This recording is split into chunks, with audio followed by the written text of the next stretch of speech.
I call the Honourable Minister Judith Collins. Well, thank you, Mr. Speaker. I'm going to take a short call on this matter, and I do so to specifically deal with some of the issues that have been raised by the member who's just resumed his seat in regard to the Vulnerable Children Bill, and in particular creating the new civil order called a Child Harm Prevention Order. I think if we look at the background to this, we can see why this is absolutely necessary. And perhaps before I start into that, I'll just assure the House that this matter will be going to a full select committee process, and I welcome the debate and the tone of it so far. More than 50 children have died in New Zealand in the last 5 years, not because of poverty actually, but because of extreme abuse. And I don't think for a moment that poverty is any excuse for killing one's child, or the child of somebody else either, or of harming them. Because of abuse, a child under 2 is hospitalised every 5 years in this country. This country, the best country in the world, except for children who are abused. Every year, Child, Youth and Family substantiates 22,000 cases of physical, sexual and emotional abuse and neglect in this country of plenty and this country of free education, this country of opportunity, where some children's lives are destroyed by either their own family or by the people that their family allow into their homes, often because those families don't even realise what they're dealing with. And if we're going to look at poverty as an excuse, have a look at the convicted paedophile James Parker, the well-respected teacher from Northland, who has destroyed families, children, young men's lives, and it doesn't just stop because the offending stopped, it never stops, because every single day of those victims' lives, they live with what that man has done to them. And of course, it doesn't just affect them, it affects their entire families, who now look to see what it is that they could have done differently. Well, they're not the perpetrators, they're also victims, but who can blame parents for wondering if they couldn't have done something differently, whether or not it might have saved their child? So I would like to congratulate the Minister, the Honourable Paula Bennett, for the work that she has done in this area, and I join with Ms Ardern in noting that she has undertaken an unprecedented amount of consultation in this area, and a matter which I think concerns all right-thinking New Zealanders who cannot for the life of us understand how anybody could harm on purpose a child. How could this be? So the Child Harm Prevention Order is something which will be controversial for some. And I make no apology for working with Minister Bennett on this area, and I congratulate her for having the courage to bring this matter to the House. These orders aim to protect children from being abused or neglected by very high-risk adults. How many times have we heard of a child being killed or very seriously abused, to then learn that the perpetrator, has a history of children in their care dying, being killed, being seriously injured? How many times do we hear it?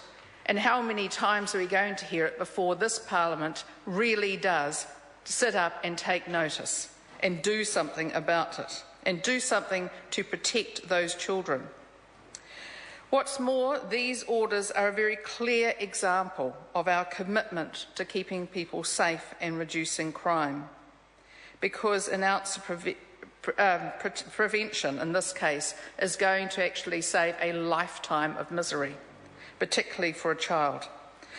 Currently available mechanisms do not always properly address the risk posed by some individuals. The tools either focus on a specific child or are too restrictive on the person that they are imposed on. For example, the family court can impose a restraining order to prevent an adult from residing with a specific child.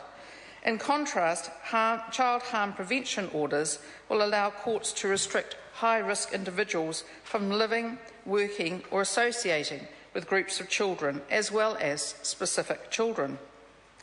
Another existing tool is extended supervision orders, which can be used to monitor, manage and recall serious offenders to prison.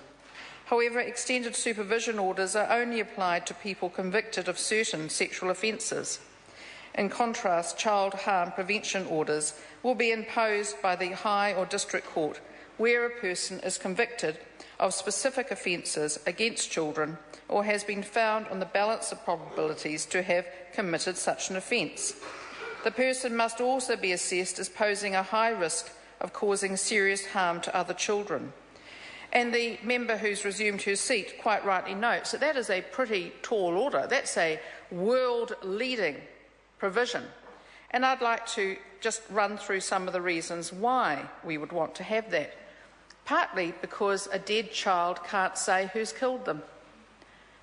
A smashed baby cannot say who's done anything. If we want to have an example of what happens when adults, through all the fault of their own, refuse to take responsibility, let's just remember Chris and Crew Kahui, the little twins, for whose murderous death nobody has yet been convicted. Nobody. Those children, those babies, could not say who killed them. Strangely enough, no adult living in that home knew, saw or heard anything. But I can tell this House this for nothing.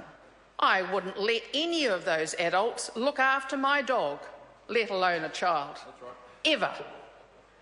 Because they're not fit to be anywhere near a child, whether it's their child or anyone else's. And I don't care for a moment if they haven't been convicted. I wouldn't let them near them. I'd be there taking them away. Each order, though, must be able to be reviewed, and these will be regularly reviewed by a review panel and the District or High Court. The orders will last up to 10 years and can be renewed at the end of that period.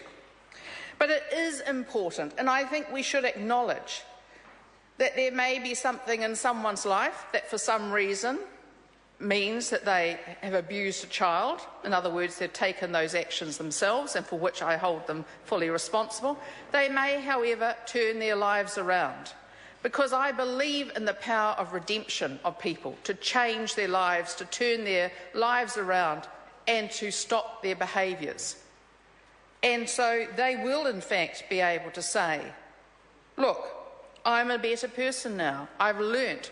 I was under influence of drugs or whatever, but I have now owned my actions and I will not be doing that again. And they should be allowed to have that. And I think that is, in fact, what gives these orders the ability to actually work, because people can change their lives. But I'm not silly enough or naive enough, Mr. Speaker, to believe that all people will change their lives. These are a very important way, these child harm prevention orders, to protect our vulnerable children. They demonstrate our commitment, and they demonstrate the commitment of the Minister. So, Minister Bennett, I congratulate you, and I believe that this bill is a bill which the Select Committee will find very interesting, and I hope they bring it back in a good condition as it's being sent. Thank you, Mr. Speaker. I call